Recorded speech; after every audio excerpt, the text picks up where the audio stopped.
नमस्कार सर्व पत्रकार मित्रांचं, आमच्या या प्रेस कॉन्फरन्ससाठी उपस्थित झालेल्या सर्व पत्रकार मित्रांचं मनापासून स्वागत. आपल्याला विषय माहिती आहे की आढाळी MIDCच्या संदर्भात आमची ही पत्रकार परिषद आहे. आढाळी औद्योगिक क्षेत्र विकास कृती समिती आढाळी ही जी आमची एक समिती आहे, त्या समितीच्या माध्यमातून गेली 10 वर्ष आम्ही आढाळीमधील जो औद्योगिक वसाहतीचा प्रकल्प आहे त्याचा पाठपुरावा करत आलेलो आहोत. आणि आजची ही प्रेस कॉन्फरन्स घेण्याचं कारण म्हणजे आता एका विशिष्ट टप्प्यावरती आढाळी MIDCचा जो मुद्दा आहे तो आहे आणि या टप्प्यावरती हा निर्णायक टप्पा आहे. या टप्प्यावरती त्याला जी एक गती प्राप्त व्हायला पाहिजे आहे, शासन स्तरावरून, लोकप्रतिनिधी स्तरावरून, महामंडळाच्या स्तरावरून ती गती कुठेतरी अजून प्राप्त झालेली नाही आहे असं चित्र आहे. आणि म्हणून जनतेचा जो काही या प्रकल्पाच्या संदर्भात काही अपेक्षा आहे किंवा ही गती जी संत झालेली आहे त्याच्या संदर्भात जो रोष आहे तो कुठेतरी आता व्यक्त व्हायला लागलेला आहे. आणि हा जो रोष आहे तो संघटित करण्यासाठी म्हणून आम्ही आजची प्रेस कॉन्फरन्स घेत आहोत. आज या प्रेस कॉन्फरन्ससाठी आढाळी चषकरोशीतील काही ग्रामपंचायतीचे सरपंच आवर्जून उपस्थित आहेत. त्याच्यामध्ये आपले कळण्याचे सरपंच अजित देसाई आहेत, मोरगावचे सरपंच आपले संतोष आहिर साहेब आहेत, त्यानंतर कळकटचे सरपंच आपले जे सुरेंद्र सावंत भोसले ते आहेत, त्यानंतर कुंभरच्या सरपंचांनी आम्हाला फोनवरून कॉल करून पाठिंबा जाहीर केलेला आहे, ते सगळ्या प्रक्रियेमध्ये आहेत. पण त्यासोबत त्यांचे जे उपसरपंच आहेत आपले अमित सावंत ते पण या ठिकाणी उपस्थित आहेत. याशिवाय झोळंबे असतील किंवा कोलझर असतील त्यांच्याही सरपंच कार्य बाहुल्यामुळे या ठिकाणी येऊ शकले नाही. सासरीचे सरपंच त्यांनीही आम्हाला या सगळ्या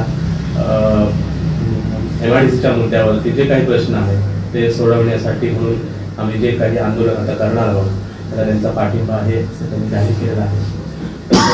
मी आपल्याला सांगू इच्छितो की येत्या 20 ऑगस्ट रोजी सकाळी 9:30 वाजता पहिल्यांदाच या ठिकाणी आढाळी MIDCला गती देण्याच्या मागणीसाठी आणि तो काही रखडलेला प्रकल्प आहे त्याच्याकडे लक्ष वेधण्यासाठी, शासनाचं असेल किंवा लोकप्रतिनिधींचं लक्ष वेधण्यासाठी म्हणून आम्ही एक लॉंग मार्चचं आयोजन केलेलं आहे. हा लॉंग मार्च सकाळी 9:30 वाजता आढाळी MIDCच्या मुख्य प्रवेशद्वारावरून बांद्याच्या दिशेने जाणार आहे. बांदा सर्कल येथे त्याची सांगता होणार आहे, म्हणजे त्या पहिल्या टप्प्याची सांगता होणार आहे. हा लॉंग मार्च बांद्याच्या दिशेने काढण्याचा उद्देश प्रतिकात्मकरित्या एवढाच आहे की हे प्रतिकात्मक आंदोलन आहे की गेली 10 वर्ष आपल्याला माहिती आहे की आढाळीमध्ये MIDC मंजूर झाली. सप्टेंबर 2013 मध्ये तत्कालीन उद्योगमंत्री नारायण राणे साहेब यांनी या प्रकल्पाला मंजुरी दिली. आणि मित्रांनो, सांगायला हरकत नाही की त्या काळामध्ये कोकणामध्ये जे काही तथाकथित विकासाचे प्रकल्प आणले जात होते त्या काळापासून ते आज ताब्यात अगदी आताचं बारसूचा रिफायनरीचा प्रकल्प असेल इथपर्यंत जर आपण त्याचा सगळ्याचा आढावा घेतला तर आपल्याला असं लक्षात येईल की आढाळी MIDCचा जो प्रकल्प आहे हा प्रकल्प जर सोडला तर अन्य सगळ्या प्रकल्पांना स्थानिक स्तरावरून वेगवेगळ्या मुद्द्यावर, पर्यावरणाचे मुद्दे असतील, भूसंपादनाचे मुद्दे असतील किंवा तिथल्या सामाजिक राजकीय काही मुद्दे असतील, या सगळ्या मुद्द्यावरून तिथे या प्रकल्पांना जोरदार विरोध झाला आणि हे सगळे प्रकल्प हे आजही रखडलेले आहेत.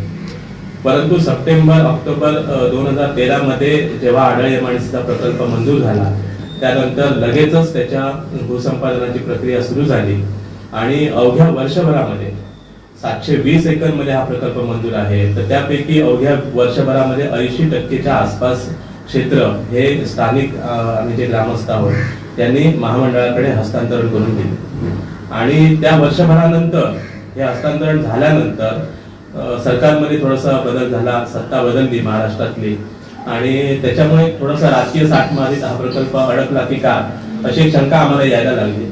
तरी असून देखील आम्ही जे त्यावेळेचे सरकारमधले मंत्री असतील, उद्योगमंत्री असतील किंवा स्थानिक आमदार असतील, पालकमंत्री असतील, यांच्याकडे सातत्यानं पाठपुरावा चालू ठेवला की हा जो प्रकल्प आहे, हा प्रकल्प असा प्रकल्प आहे जिथे स्थानिकांनी तुम्हाला बऱ्यापैकी सहकार्य केलेलं आहे. म्हणण्यापेक्षा एकही आंदोलन किंवा एकही विरोधाचा सूर हा या प्रकल्पाच्या संदर्भात लागलेला नव्हता आणि त्यामुळे ह्या प्रकल्पाला गती देण्याची गरज आहे.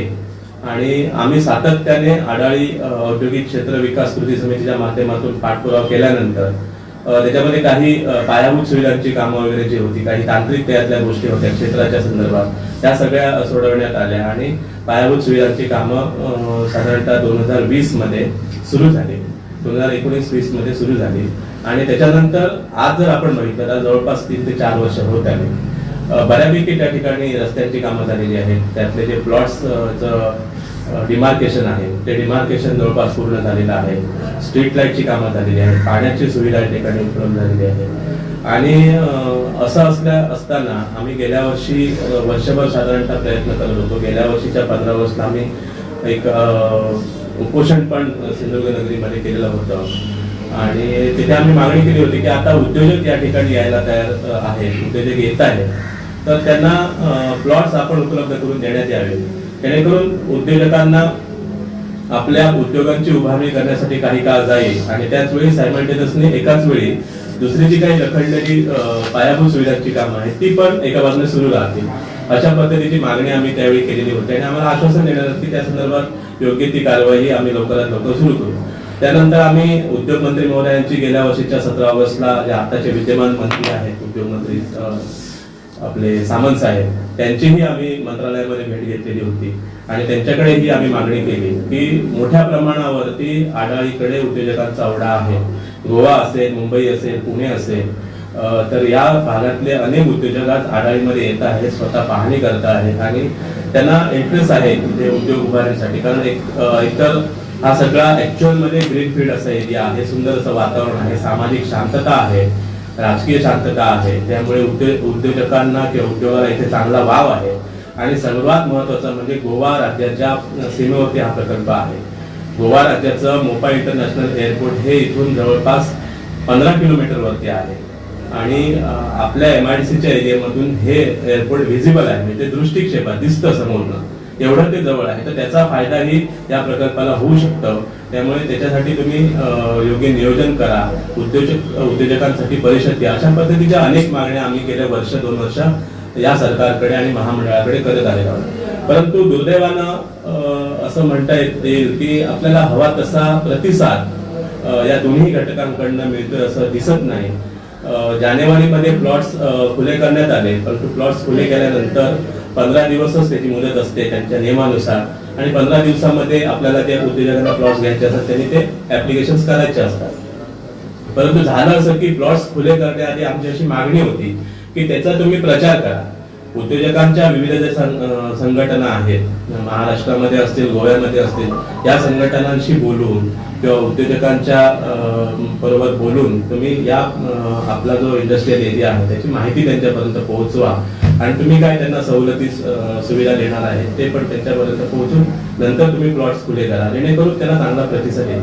परंतु तसं काही झालं नाही आणि त्यामुळे त्या 15 दिवसाच्या काळामध्ये जवळपास 85 लोकांनी प्लॉटसाठी ऍप्लिकेशन्स केले आणि त्यांनाही प्लॉट्स देण्याच्या संदर्भातली गेल्या 8 महिन्यापासून ती प्रक्रिया बऱ्यापैकी रखडलेली आहे. आणि हे सगळे जे उद्योजक आहेत ते गोव्यामधले आहेत, पुण्यामधले आहेत, काही मुंबईमधले आहेत, काही दिल्लीतल्या लोकांनी सुद्धा प्लॉटसाठी अर्ज केलेले होते, स्थानिकही काही आहेत. तर यांना जर प्लॉट्स उपलब्ध करून दिले असते तर आज त्यांची कामं या ठिकाणी सुरू झाली असती. हे सगळे जेन्युइन उद्योजक आहेत, त्यामुळे त्यांच्याकडनं या परिसराला त्याचा फायदा झाला असता.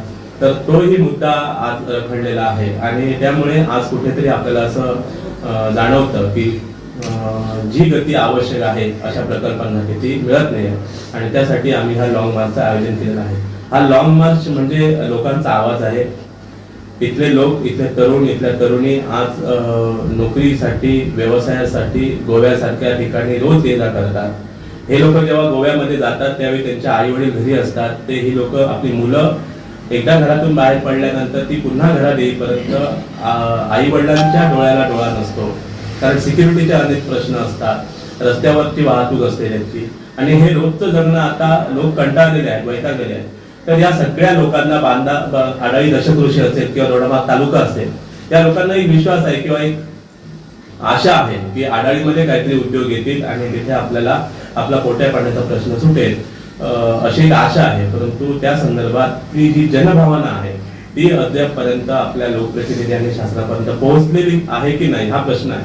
आणि म्हणून कुठेतरी ही जनभावना लोकांची जी आहे ती शासनापर्यंत पोहोचवण्यासाठी, लोकप्रतिनिधींपर्यंत पोहोचवण्यासाठी म्हणून आजचा हा प्रतिकात्मक असा लॉंग मार्च आहे.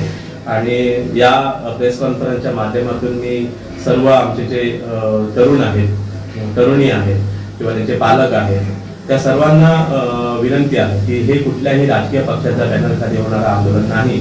त्यामुळे राजकीय अभिनिवेश न ठेवता एक सर्वसामान्यांच्या भाकरीचा प्रश्न म्हणून याच्यासाठी आपण आपला अमूल्य वेळ जो आहे 2-3 तासाचा तो द्यावा आणि हा लॉंग मार्च यशस्वी करावा. हा लॉंग मार्च आपल्या हक्काच्या रोजगारासाठी आहे आणि आम्हाला खात्री आहे की आडाळी MIDCचं एकूण क्षेत्र बघता आणि तिथे आता जो उद्योजकांचा काही ओढा आहे त्याकडे चौकशी केली जाते आहे ते पाहता पुढच्या काही काळात जर शासनाने ठरवलं आणि महामंडळाने ठरवलं तर किमान 5,000 लोकांना रोजगार पुढच्या 2 वर्षांमध्ये उपलब्ध होऊ शकतो एवढी क्षमता या प्रकल्पामध्ये आहे. त्यामुळे त्या दृष्टीनं सकारात्मकपणे या जिल्ह्यातील राजकीय पक्षांचे सर्व पदाधिकारी, कारण गेल्या 10 वर्षामध्ये जर आपण बघितलं तर सगळ्याच राजकीय पक्षांची सरकार या महाराष्ट्रामध्ये केलेली आहे आणि त्यामुळे सगळ्या राजकीय पक्षांबरोबर आम्ही त्यांचे पुढारी असतील किंवा मंत्री असतील यांच्याकडे लेखी स्वरूपाची निवेदनं असतील किंवा पाठपुरावा असेल, मंत्र्यांच्या भेटी असतील, त्या सगळ्यांशी झालेल्या आहेत. असं कुठल्याही एका पक्षाशी आम्ही ब्लेम करणार नाही. सगळ्या पक्षांना आम्ही सगळ्या पक्षांपर्यंत आम्ही पोहोचलेलो होतो. त्यामुळे आमचं आव्हान आहे सगळ्याच पक्षाच्या लोकप्रतिनिधींना की लोकप्रतिनिधी असतील किंवा ते राजकीय पक्षाचे पुढारी असतील त्यांना की तुम्ही या आंदोलनामध्ये सहभागी व्हा.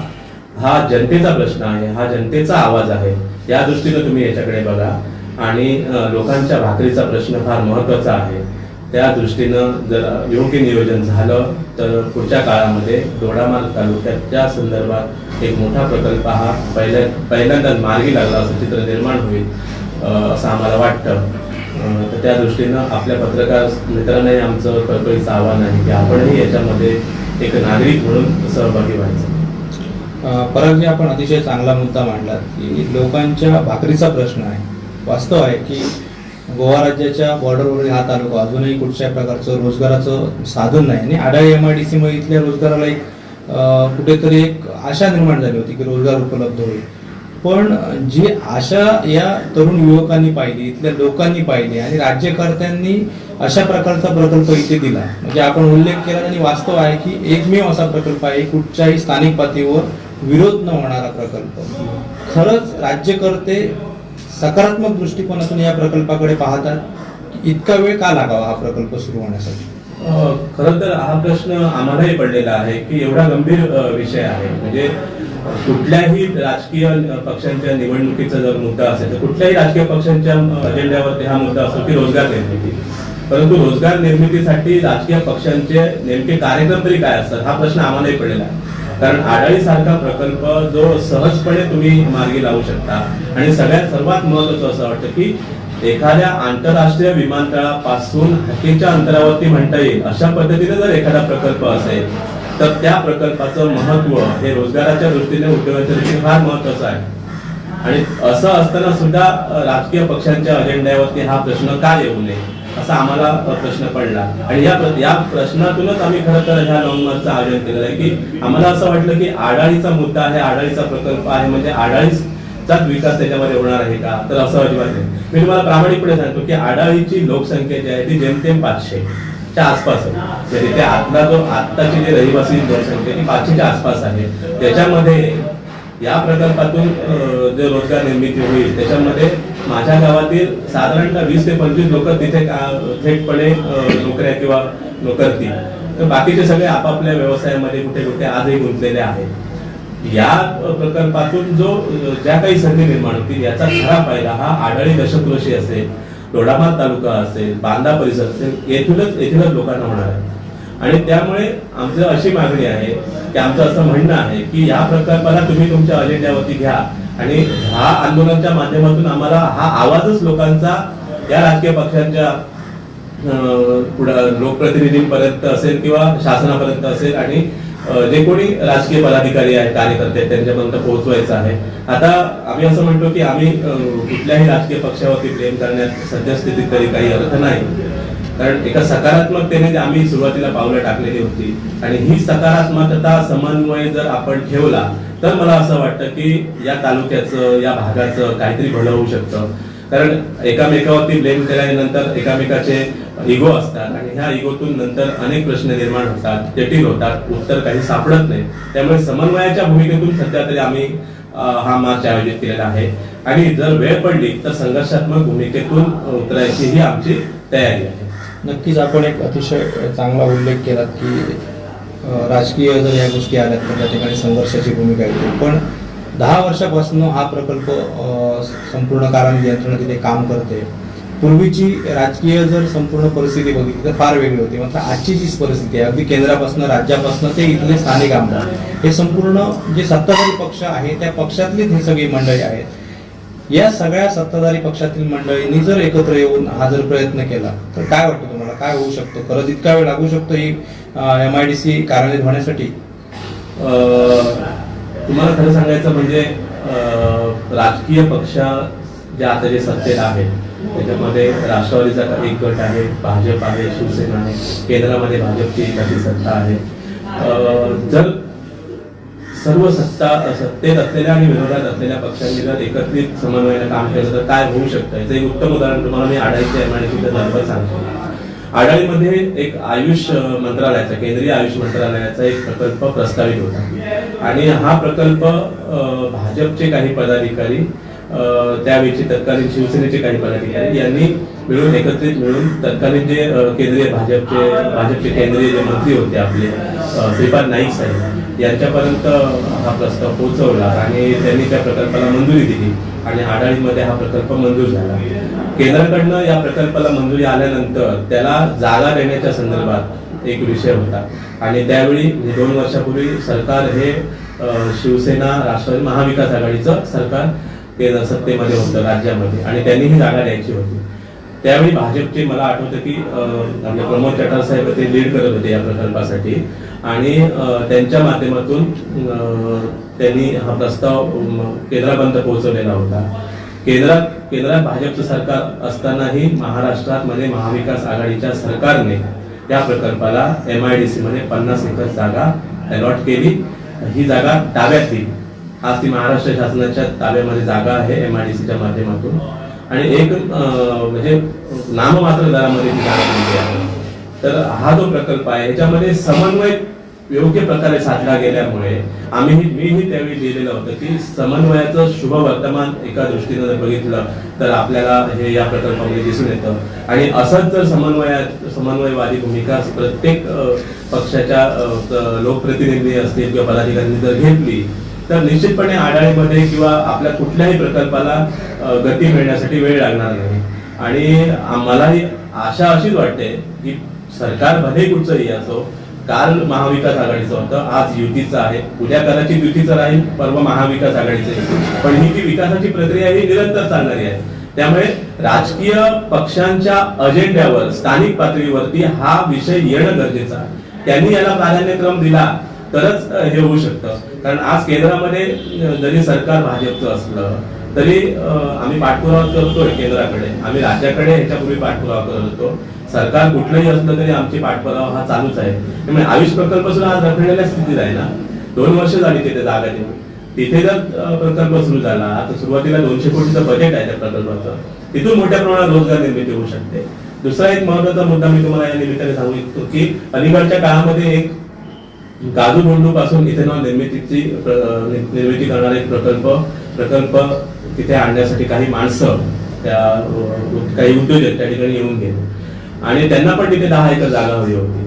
तर तोही त्याच्यानंतरही पुढे काय झालंय माहित नाही. आमचं महामंडळाला एवढं म्हणणं होतं की तुम्ही त्यांच्याशी संपर्क साधा, तुम्ही त्यांना सवलती, टॅक्स हॉलिडे केला, समजा तुम्ही काही सवलती चांगले उद्योजक येऊ शकता, काजू बोंडू पासून जर इथेनॉल निर्मितीचा प्रकल्प जर आडाळीमध्ये आला तर थेटपणे 100-200 लोकांना तिथे रोजगार मिळेल ही एक गोष्ट झाली. परंतु बोंडूची जी काही आज अवस्था आहे काजूच्या, जो काही गोव्यामध्ये थोडाफार काजूचा बोंड असतो त्यालाही तसा दर मिळत नाही. तर इथेनॉल निर्मितीचा जर प्रकल्प आडाळीमध्ये MIDC मध्ये जर आला तर त्याच्यातून या भागाचं अर्थकारण बदलू शकतं, एवढी क्षमता त्या प्रकल्पामध्ये आहे. पूर्ण कच्चा माल जो आहे तो या भागातून मिळणार आणि त्यामुळे हे बागायतदार आज जे काही काजू बीच्या दरासाठी संघर्ष करतात, काजू बोंडूच्या प्रक्रियेच्या प्रकल्पाने संघर्ष, तो सगळा संघर्ष थांबेल आणि एक संजीवनी ठरेल असा प्रकल्प या अर्थकारणाला. असे अनेक प्रकल्प आज तिकडे येऊ घातलेले आहेत. तर या सगळ्या प्रकल्पाच्या दृष्टीने सकारात्मकपणे भूमिका घेण्याची जबाबदारी ही राजकीय पक्षांची आहे, कारण हे सगळे स्टेक होल्डर आहेत आणि जनतेला आज त्यांच्या अजेंड्यावरती हा मुद्दा आणण्यासाठीच म्हणून हे आमचं जागृतीचं आंदोलन आहे. एक आंदोलनाची सुरुवात आहे आणि ही निरंतर चालणारी आहे, कारण या विकास प्रक्रियेमध्ये शेवटी जनता जर आली तरच त्याला गती मिळते हे आपण सगळ्यांनी पाहिलेलं आहे. आता तुम्ही ते लॉंग मार्चचा इशारा दिल्यानंतर संबंधित सत्ताधारी किंवा विरोधक यांच्यापैकी कोणी तुमच्याशी संपर्क साधून या संदर्भात काही चर्चा वगैरे केली का? हा आता लॉंग मार्चचं आमचं नियोजन झाल्यानंतर आम्ही त्याची भूमिका माध्यमातून मांडल्यानंतर सत्ताधारी पक्षातले काही शिवसेनेचे जे शिंदे गटाचे पदाधिकारी आहेत त्यांनी माझ्याशी संपर्क केला. त्यांचंही म्हणणं आहे की आम्ही उद्योगमंत्री साहेबांशी या संदर्भात बोलूया. भाजपचे अगदी जिल्हाध्यक्ष माजी जिल्हाध्यक्ष राजेंद्र त्यांनी मला संपर्क केला. दुसरे भाजपचे जे उपाध्यक्ष आहेत पदाधिकारी ते एकनाथ नाटकर ते तर स्वतः MIDC मंजुरीच्या प्रक्रियेतच होते. आम्ही त्यांना वारंवार सांगतच असतो. त्यांचाही संपर्क आहे. त्यांचंही म्हणणं आहे की आम्ही या प्रश्नासंदर्भात लक्ष घालतो. परंतु कसं आहे की आपल्याला सांगायचं असं मी त्यांनाही सांगितलं की गेले 1-2 वर्ष त्यांचं सरकार आल्यानंतर सुद्धा आम्ही पाठपुरावा करतोच आहोत.